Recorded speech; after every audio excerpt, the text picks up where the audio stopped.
ماں باپ سے کون سی دعا کروانا چاہیے، زیادہ بہتر کیا ہے؟ اعلیٰ حضرت رحمۃ اللہ علیہ جب کسی بزرگ سے ملتے، موقع ملتا تو آپ دعائے مغفرت کرواتے، اور فرماتے میں دعائے مغفرت کرواتا ہوں۔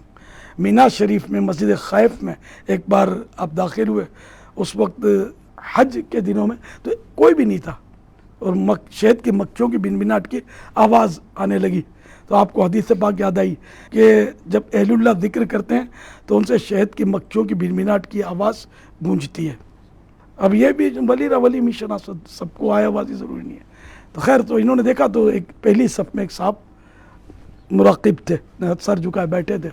آپ نے سمجھا کہ ہو نہ ہو یہ ولی اللہ ہے، انہی کے سینے سے آواز بلند ہو رہی ہے۔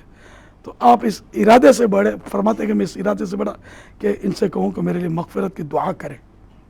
تو آپ بڑھے تو جب کچھ تھوڑا سا فاصلہ رہا تھا، انہوں نے ہاتھ اٹھا دیا، یا اللہ پاک جو پیچھے آ رہا ہے اس کی مغفرت کرتے، سبحان اللہ۔ دعا کر کے ہاتھ پھرا لیا، فری ہو گئے۔ تو اعلیٰ حضرت بھی سمجھ گئے کہ یہ ملنا نہیں چاہتے، اور گویا انہوں نے یعنی زبان قال سے تو نہیں کہا، زبان حال سے فرما دیا کہ تم دعائی تو کروانا چاہتے تھے تو کر ہی دیے، اب about turn، تشریف لے جائیے۔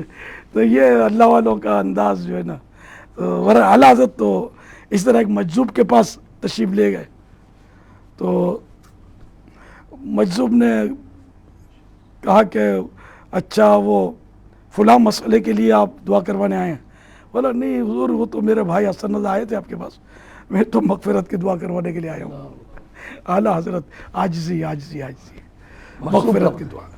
اب مجذوب اولیاء کرام کی ایک قسم ہے کہ جو مطلب اللہ کی یاد میں اتنے گم ہو جاتے ہیں کہ پھر یہ کہ یہ ہوش نہیں رہتا ان کو، عقل، ان کی عقل تکلیفی جس کو بولتے ہیں وہ نکل جاتی ہے، کبھی کبھی آ جاتی ہے، کبھی نکل جاتی ہے، یہ بھی کیفیات ہوتی ہیں کہ مجذوب ہوتی ہیں۔